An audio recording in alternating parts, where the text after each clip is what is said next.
Hello friends, once again welcome back to my channel. Wishing you a very happy Diwali. मैंने कुछ investment ideas और कुछ levels find out किए हैं। सबसे पहले तो मैं कुछ बता देना चाहता हूँ कि इन्वेस्टमेंट आइडियाज़ एक्चुअली में होता क्या है। इन्वेस्टमेंट आइडियाज़, और वो भी मुहूर्त ट्रेड के दिन, वो ऐसे स्टॉक्स में इन्वेस्ट करना जो कि लॉन्ग टर्म के लिए या लॉन्ग टर्म पर्सपेक्टिव के लिए लोग इन्वेस्ट करना चाहते हैं। कुछ अमाउंट, सपोज किन्हीं के पास 10 लाख रुपए हैं और वो 1 लाख या 2 लाख रुपए इन्वेस्ट करना चाहते हैं, तो कुछ स्टॉक्स हैं जो ब्रेकआउट के कगार पे हैं या ब्रेकआउट दे चुके हैं या अपने ऑल टाइम हाई के आसपास हैं या कोई अपने मतलब सपोर्ट लेवल से मूव करने वाला है अपसाइड के लिए, जहाँ पे रिस्क बहुत ही छोटा सा है।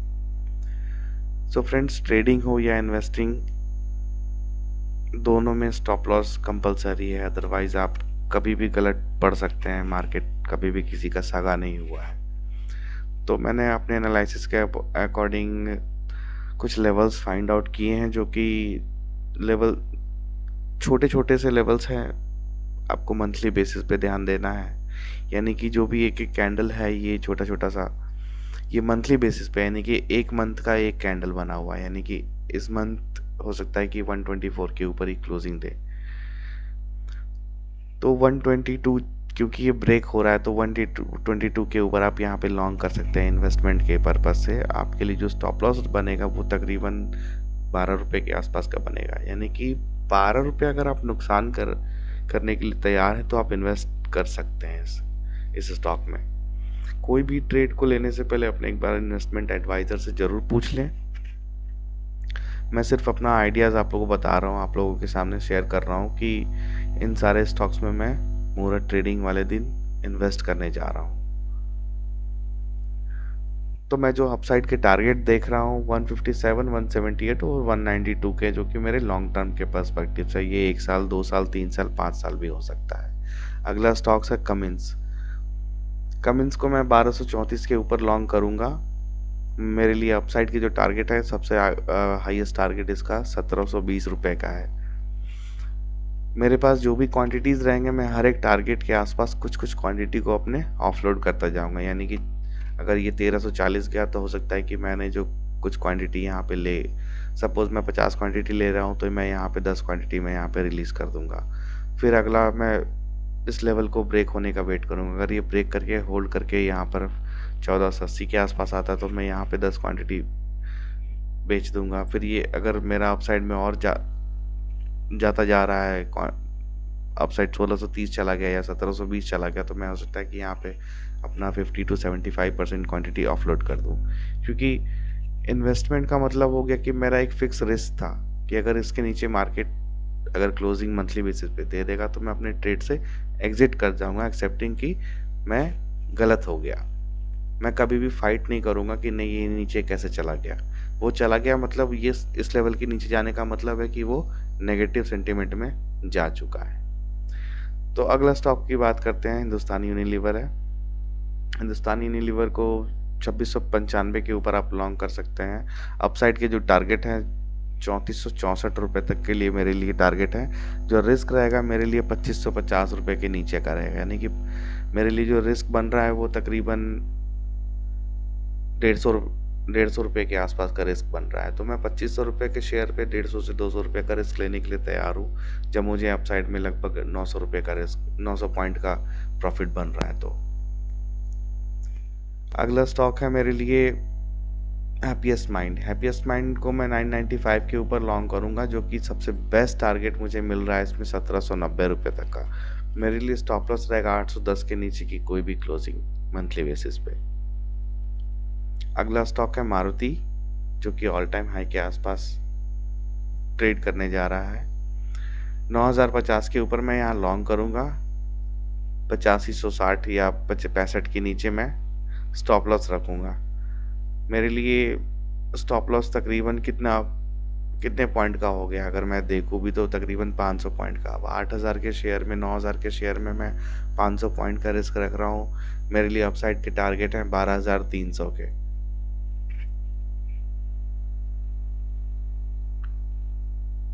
एनएलसी इंडिया की बात करूं तो 972 के ऊपर आप लॉन्ग कर सकते हैं। 51 रुपए के आसपास का आप स्टॉप लॉस रखें, यानी कि 20 रुपए का मैं रिस्क रख रहा हूँ यहाँ पे। और मेरे लिए लॉन्ग टर्म में टारगेट रहेंगे 143 की, यानी कि लगभग लगभग यहाँ से पैसे मेरे लिए डबल होने के चांसेस है। मैं बिल्कुल 20 रुपए का रिस्क लेकर के यहाँ पर पैसे अपने डबल करने के लिए कुछ अमाउंट को अपने रिस्क लेकर के यहाँ पे ट्रेड कर सकता हूँ। अगर ये 51 के नीचे गया तो मैं अपने ट्रेड से एग्जिट कर जाऊंगा। अगला स्टॉक है कोल इंडिया। कोल इंडिया को मैं 235 के ऊपर ये ऑलरेडी क्लोज दे चुका है, 238 के ऊपर आसपास लगभग ट्रेड कर रहा है। तो 238 के ऊपर, 238 के आसपास अगर भी मार्केट मुझे मिल रहा है, 235 के आसपास भी मुझे मार्केट मिलेगा कोल इंडिया का, तो मैं बाय करूंगा यहाँ पे। 205 के नीचे का मेरे लिए स्टॉप लॉस रहेगा और 352 के लिए मेरे लिए लॉन्ग टर्म के लिए टारगेट रहेंगे। अगला स्टॉक है देवयानी इंटरनेशनल।